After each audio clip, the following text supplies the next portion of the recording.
myself because I'm remembering to unpause recording. All right, so I here we was are. just going to remind you. Thank you. Appreciate that.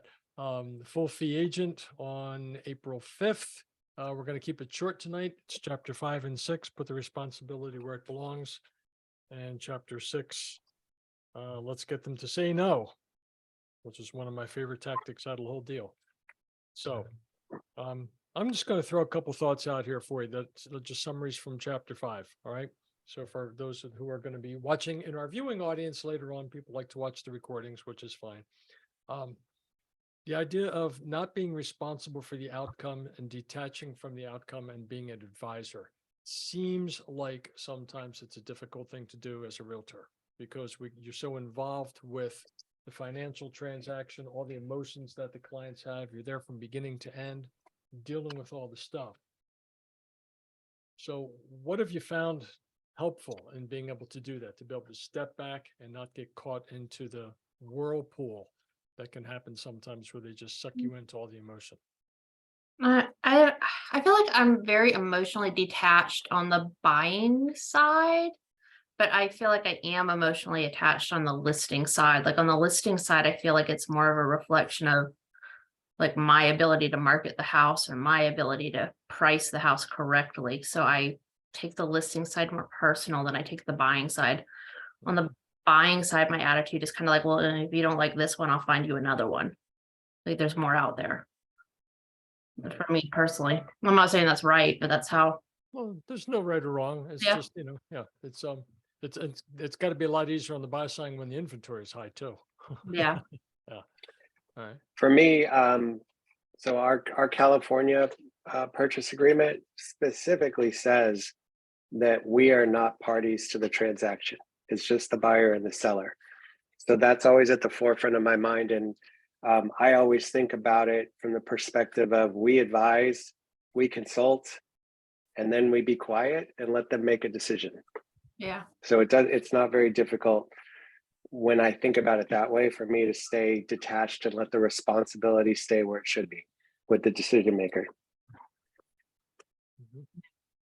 What about if you price it wrong, to Laura's point? I never price it. The sellers do. I put And that's the answer. Yeah. And yeah, that's the answer. I put the just like I had an escrow open today, and the escrow officer called me to see if I would be okay switching the close of escrow date. I'm like, that's not my decision. Yeah. I'm not the decision maker. No, I do the analysis and I try to reach a range of pricing and then show them what their competition is and tell them how buyers are going to comparison shop and that we need to attract those buyers more so than their competition. And how soon do you need to sell and how would you like to proceed? What would you like to do? Good. And so you provide them a range. What if, Todd, they come in, or I guess for both of you, if they come in on the high end, okay, the very, very high end plus 10%, and they insist that's where they want to price it. So it's not so far out that you're going to walk away from the listing, Mm-hmm. but it's high enough where you're going, I don't know. You want to handle this or do you want me to go? Laura? Me, you can go. Okay. So I explain, there's different ways, there's different pricing strategies in whichever one is going to resonate with what you're trying to accomplish. So if you want to try it that way, this is what could happen if we price it this way. And we'll know soon enough. And so we'll probably, if we're getting no showings, we're going to know that we are not positioned correctly. If we're getting showings and we're not having offers, we're going to know we aren't positioned correctly. And you should expect that we'll have another conversation depending on if nothing's changed for you in terms of your timing. We have to do something different. So you set the stage, plant the seed for a price adjustment conversation further down the line without ever saying we might have to come back in and reduce the price. Right. Yeah. Okay. And then if you do have to go back in and reduce the price, you get to use one of your all-time favorite lines. Through no fault. Yeah, through no fault of yours or mine, the market has shown us That's right. And you focus it in on the price, not on the house, not on anybody's ability, but focus it in on the price because the market decides.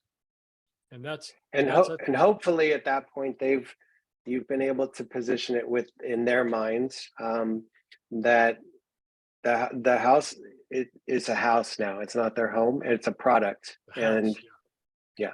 Right. and the product isn't selling because the market isn't seeing the value in the price. Right. It's inventory. Yeah. Which is a tough one for the buyer. And I think that's, I mean, for the seller. And I think that's a lot where the emotion comes in. Again, never being a realtor, but I can picture, I've been on the selling side, been on the buy side. That's where a lot of the emotion can come in. But I just did all this work. I just did all that. I just put up this really beautiful green and purple wallpaper. Mhm. Right. Yeah. And you got to be able to step out and be removed from it. It seems like you may have done that for the buyers and not for yourself. No. Yeah, we just put up this disgusting wallpaper just for people. Come in. Mhm. All right. So I think one of the key concepts here that they wrote in is that it's not about you, and the business is never about you. It's always about the house and the price. And how does it go here? That the buyer is going to want either the same house for a lower price or more house for the same price. Or is that right? I think that's right. Yeah. So it's all about the market and the pricing and the house and what the market says, not about you. As long as you do your job, which is another key component, I think, of this chapter, which is be focused on the process, not the outcome. And I think that they wrote in there, you're not responsible for the outcome, but you are accountable to doing what you say you're going to do. So if you're doing your job and you're marketing correctly and you're putting it where it should be and you're holding good open houses and nobody's coming in, it's going to be a price issue. That's all it can be. No. Unless the house is horrifically fugly, but chances of that happening are slim. Everything has a price. So Everything that's has still a a price issue. Yeah. All right. Empathy, not sympathy. What's the big difference? I think people get hung up on this one. Empathy, not sympathy. Understanding how they feel instead of feeling what they feel. Again, comes back. I always like the analogy that if somebody is in a lake and they can't swim and they're drowning and you're on the dock and you got a life preserver with a rope attached to it, you're better off staying on the dock and tossing them the life preserver than jumping in the water with them. Okay. Unless you are trained, but for the most part, that's empathy. Let me help you. Let me throw this out. Let me pull you in, as opposed to sympathy and diving in the water and potentially drowning with them. And it's not an easy thing to do because it's such an emotional process. But when you can step out of it, it really is beneficial. I talk to my head coach about this quite often. And I think through my private practice, I developed a talent for when I'm done with a client, when I'm done with a phone call, I close the folder and set it aside, and it's out of mind. I mean, for the most part, I remember conversations, but I'm not emotionally invested in the conversations because as your coach or a coach, my clients don't need me to get sucked into the story and into the emotions. I can't provide any solutions that way. So it's a great skill to develop, and it takes a little bit of time. I mean, I think sometimes like you have to, like, if they're angry, sometimes you have to like almost fake like you're angry too, just so they feel like you're on their side, and then you can calm them down. But they have to feel like you're emotionally engaged also to some extent. Emotionally engaged, or that you understand how they But I feel. understand that, like I agree, like that's ridiculous that they're doing that. That's not right. Let's, Mhm. and then you can find a solution. But I mean, they have to feel like you agree with them on some level. Like you don't have to get as angry as they are, but Yeah, that's fair. yeah. Yeah. I mean, if they're all pissed off and you're sitting there going, and that's Yeah. not going to really help. Right. Yeah. What's the problem here? Yeah. Right. Right. Okay, good. Yeah. A little bit of empathy, what you're talking about is a little bit of rapport, just quickly, but making sure you're not getting pulled into it because it Yeah. really is. Emotions are highly, highly contagious. Yes. All right. That's really like the big thing, I think, out of chapter 5, advise and guide and Mm. pull them along, guide them as opposed to leading them, staying out of that yes trap and all that kind of good stuff. Mhm. Let's go into, does anybody else, anything else on that chapter? No. That's a short one. It's kind of, all right. Let them say no. This has got to be one of my all-time favorite. This is one where people have difficulty getting to because we are so accustomed. I already had, I think, 2 conversations around this today with clients. People are so accustomed to getting the clients to say yes. Mhm. Say yes. If they say yes to all the little things, they'll say yes to the big thing at the end. So this is where this methodology flies in the face of all the sales training that we've ever learned for the most part. Mhm. Okay. So what's the value of getting people to be able to say no? Gives them their autonomy. Yeah. So they can bring their guard down. Yeah. Do a little more on that, Todd, because we've both read, Never Split the Difference, read this book. What does that mean? It gives them their autonomy. When people feel that if they are being baited to say yes, they feel trapped. And nobody likes to feel trapped. And they will try to excise themselves out of that situation by giving counterfeit yeses. But if you give them the autonomy to say no, then they feel they're in charge, they're in control. So you're giving them the illusion of control, so that they will be prepared to open up to you and be collaborative and allow you to gently guide them to discovery. Very nice. Sounds like you've rehearsed that a couple times. Yeah. I have not, but thank you. But you got it. You got it. And sometimes just voicing and spitting it out, it's like, wow, I understand this a little more than I thought I did. Yeah. No is safe. Bottom line, you walk into a retail store, a clerk comes up to you and says, "Can I help you?" What does almost everybody say? No. Finish it. I'm just looking. Browsing. Yeah. Yeah. Well, I'm just looking. Well, duh. You Yeah. got in your car, you left your house, you drove to the place, you parked your car, you got out of your car, you walked specifically into that store, into the building, through the door, and you say something brilliant like, "No, I'm just looking." Mhm. It's because they asked a stupid question. Mhm.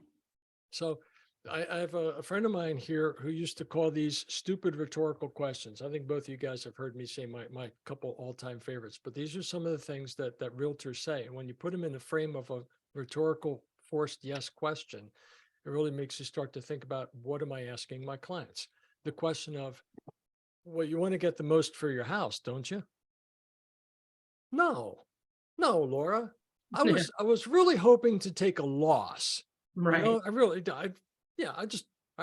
well, you do want to sell the house quickly, right? Yeah. No, Yeah. stretch it out. I want it to be like childbirth. I want 9 months of this. I want you to really stretch it out as long as it's a stupid rhetorical It is. question. I've never been able to say those questions because they feel so just stupid to me. Yeah, because it's a forced counterfeit yes, and it's dumb. So part of the challenge is, how can you rephrase these things so that you're actually going to get a no, or that you're going to get an honest answer? And part of the solution to that, let me see, I got my notes here. Where was it? Page, yeah, on page 124. I've got this little sheet up in front of me because these are some of the all-time great openers. I think if you can learn the opener, I'm calling them openers, to no-oriented questions. Would you be opposed? Would it be unreasonable? Would it be impossible? Are you totally against the idea of pricing the house to sell quickly? I'm just going to say yes. They go, no, but they feel yes, and they feel safe, and that opens up the conversation for pricing conversation. You know? Would it be wrong? Would it be crazy? Would it be out of line? Would it be off base to say you're looking to sell quickly?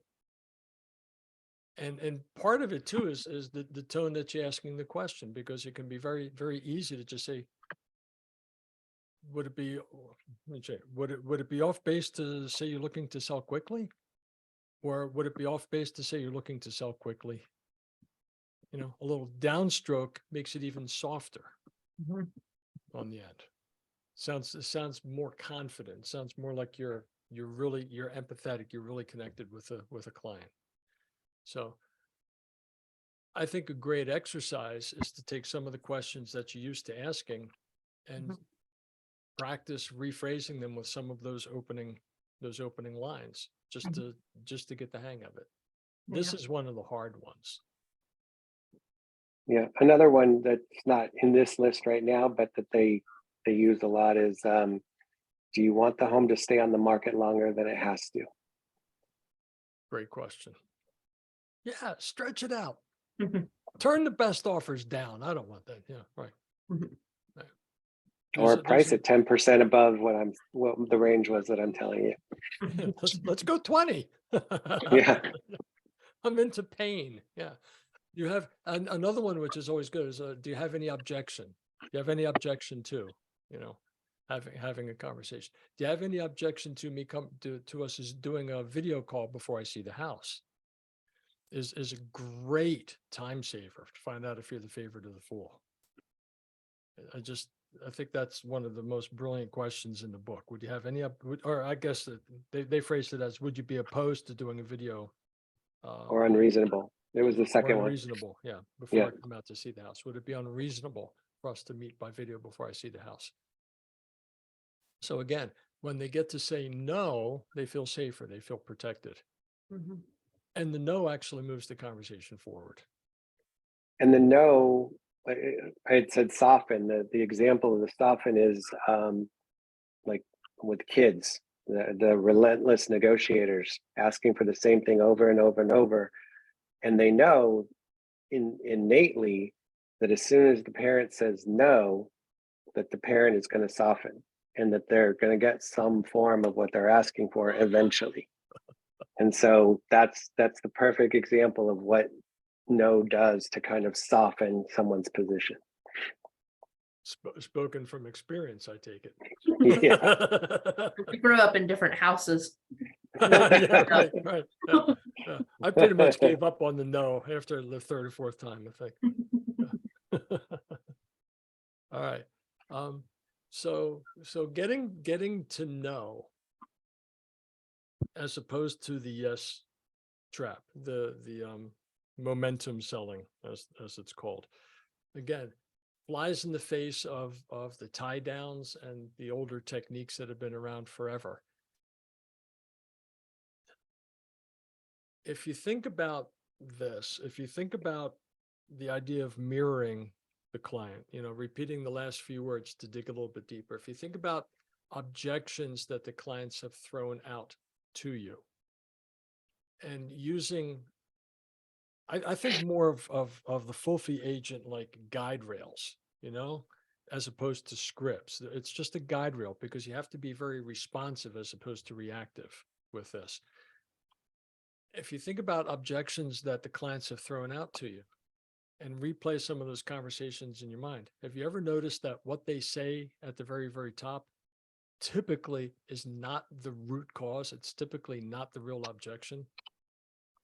Yeah, they hide the ball. It's not because they're being malicious. It's because they haven't thought it through all the way. Or they're testing you. Yeah. And when you come back with a canned rote response, no matter how well internalized it is, yeah, sometimes it's going to work. But what would happen if you start using some of those calibrated questions that are listed in there? You know, what would the next step be? How should we proceed? You know, what would cause you to think that way? Just and probe from a very relaxed position of curiosity and a soft voice. You know, or just mirror back the last couple words and let them expound a little bit further. It's more technique than script. Is that fair? Yeah.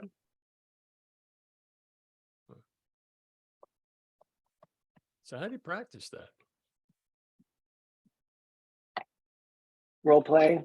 Have your list of go-tos. Go to no-oriented questions. Go to labels. Go to calibrated questions, Mhm. and see how you can incorporate them. Yep. And that's why taking one or two techniques at a time and practicing them before you start to get into, because the calibrated questions are probably the harder ones, because we're so conditioned to respond with the training that we've gotten from various places.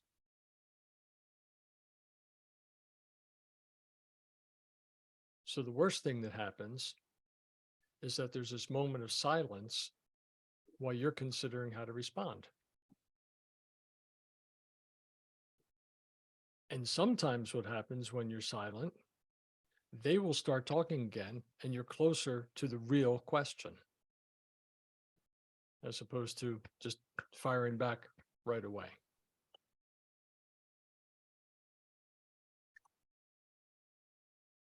All right, Todd, I'll play. 'Cause I know you're saying, I know you're waiting. You're waiting for him to.